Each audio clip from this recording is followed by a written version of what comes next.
Welcome back everybody to the Circle Show 24/7. This is season 4, episode 1 of Arrow, entitled Green Arrow. So let's get right into it.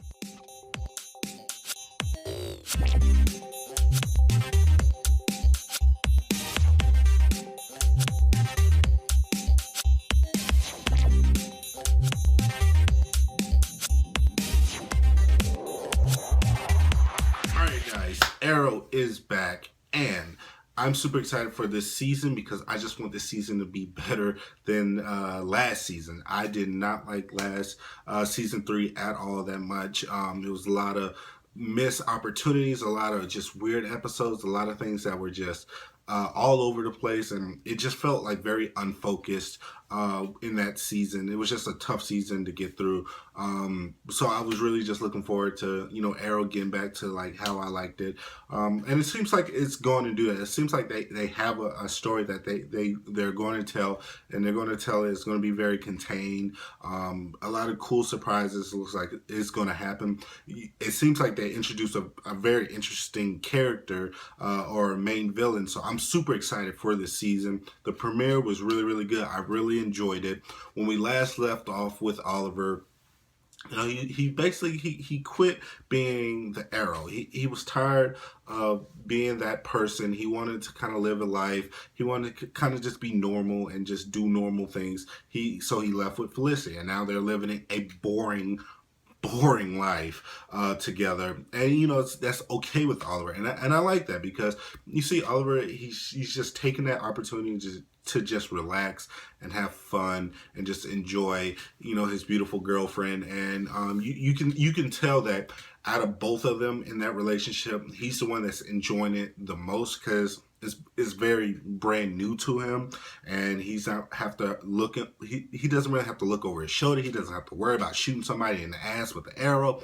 He's just being normal and doing all these lovey-dovey dorky things that couples do, and it's like share recipes and eat with your neighbors and stuff, just like that random blah blah crap. So I like the fact that Oliver, out of both of Oliver and Felicity, he was the one that really enjoyed that, and I love the fact that Felicity liked it at first, and she likes the aspect of just spending time with Oliver, but when it comes to the sharing the recipes and hanging out with the neighbors and stuff, she could care less about that. So that's what kind of drives her to kind of sneak behind Oliver's back and kind of help out Diggle and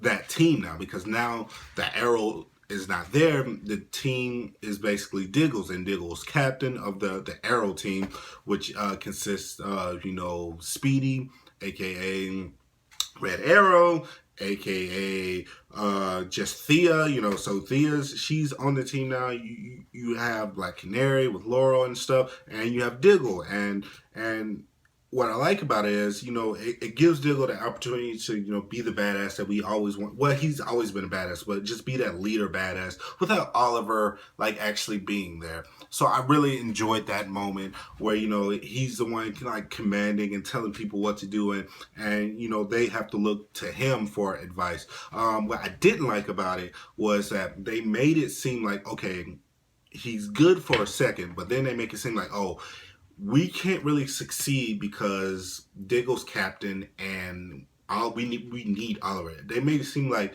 they weren't getting in. They made it seem like they weren't getting the job done because Diggle's captain now, or Diggle's team lead. So that's how that's how I saw it. So I felt like they need to give Diggle more props, because I felt like Diggle was doing a good job. But Thea and what's her name?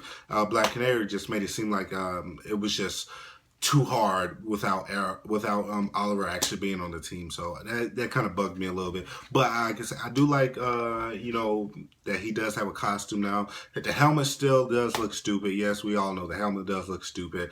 It's like a Magneto type of Judge Dredd type of hybrid thing. So hopefully they give him a better helmet next season or something. I don't know. He needs something else than that stupid helmet. But I do like the way he was taking charge and stuff, which was really, really cool. You still see that he's still very hostile towards Oliver when Oliver comes back, because he still doesn't forgive Oliver for what he's done. But it's more to that. Not just like he kidnapped the wife, he kidnapped the baby and this, or put the baby in danger and whatever. It's more of a Oliver didn't trust Diggle with like certain information and stuff, and Oliver is not known to be he's not known to like have those kind of feelings, because he's kind of like, you know, he's kind of like these bad people that he puts away, and he doesn't really have a heart. So that's what Diggle was trying to get at with Oliver. So I like that, you know, they still had that animosity towards each other, and Diggle had to kind of put him in his place, like, yo, you're here to help, but don't get it twisted. We're not cool right now. Like, it takes time. So I do like that Diggle was still firm on like what he believed, and that he was still hurt by the situation. Obviously, you know, he's going to get to a place where he's going to forgive Oliver and work better as a team. But right now, I do like where Oliver and Diggle are at, and I do like the fact that, you know, when Oliver first came back, he was trying to give out all these orders, and Diggle was like looking at him like, oh, like, this is my team now, this is not your team. So I do like that like moment, and Oliver had to catch himself. He's like, oh yeah, right, my bad, this is not my team anymore. So I do like that. We see that, you know, Thea, she's very aggressive now. That's what they're saying. She's very aggressive when she comes to fighting, and she enjoys like being a superhero, which is cool. I like that moment where she was like, this is awesome, this is awesome, this is awesome, this is cool, this, that, and the third. But at the same time, she's very aggressive when she fights, to where she's very deadly, and that can be from the fact that she basically died and she got brought back to life with the Lazarus pit. So the Lazarus pit could have actually altered her mind or made her a little bit crazier, and that's what happens when you're in the Lazarus pit. It kind of makes you a little bit crazy. If you know Jason Todd, and you know this, that, the people who've been in the Lazarus pit, you don't come out the same. So that's something to kind of look forward to when you get to Legends of Tomorrow, when you get Sarah coming back, because she's going to basically be brought back with the Lazarus pit. So that's just something to kind of look forward to with that. What else? Overall, like I said, I do really, really enjoy this. I really did enjoy this episode. We get our first introduction to kind of Damien Dark, this guy we've heard about last season, and he's kind of part of Hive, what we heard about like 2 seasons ago. So that's a part of like this bigger plan, and who he's working for, and the fact that, you know, he brings a different element to the show with like the whole mystical powers. He doesn't have these alternate powers. He just has like mystical, magical powers. So how he gets that's still like unknown, and what all he can do and how powerful he is. I'm really looking forward to that aspect of it, because he seems like a very formidable foe for, you know, Oliver this season. So I'm just trying to, I'm excited to see what his real like outcome is, or what his real goal is for like being in Star City, and what else he's going to bring. You know, I want to see, because they talked about the Hive. Like, is he a part of the Hive? Is he working for the Hive? That's what I want to see. Like, how is he connected to the Hive? Is a real big thing that I really want to know about, because I really like the Hive storylines, and I just like Hive as a group. So I'm super excited that, you know, Hive has been mentioned, and that Hive could be coming either this season or next season, but they're out there and they do exist. So that's really exciting.